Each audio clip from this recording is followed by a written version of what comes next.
ఇప్పుడే 'ఇరుముడి' సినిమా చూసొచ్చా. ఈ వీడియోలో సినిమా ఎలా ఉందో చాలా షార్ట్‌గా చెప్తా. లాంగ్ వీడియో కొద్దిసేపట్లో అప్‌లోడ్ చేస్తా.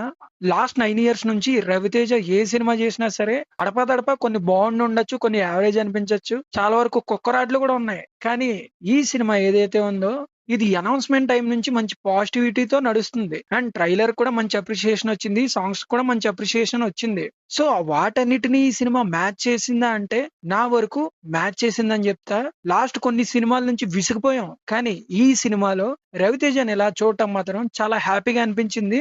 నేను చాలా వీడియోలో చెప్పుకుంటూ వచ్చాను. 'రవితేజ' గురించి మాట్లాడినప్పుడు, ఆయన సినిమా రివ్యూల గురించి మాట్లాడినప్పుడు నేను ఆయన ఫ్యాన్ అని చిన్నప్పటి నుంచి. చాలా ఏళ్ల తర్వాత ఆయన సినిమా జూసి చాలా హ్యాపీగా అనిపించింది. అండ్ ఆయన పెర్ఫార్మన్స్ కూడా చాలా చాలా చాలా బావుంది. అండ్ ఆయన కూతురుగా నటించిన 'నక్షత్ర' గూడా చాలా బాగా చేసిందని జెప్పాలి. అండ్ 'శివ నిర్వాణ' కెరియర్‌లో one of the best films the best film చాలా బాగా రాసుకున్నాడు. చాలా కన్విక్షన్‌తో తెరకెక్కించాడు. పూర్తి రివ్యూ వరకు stay tune to our channel. ఈ సినిమా గనుక మీరు చూసుంటే if my opinion matches your opinion then please do subscribe to our channel. Next వీడియోలో కలుద్దాం.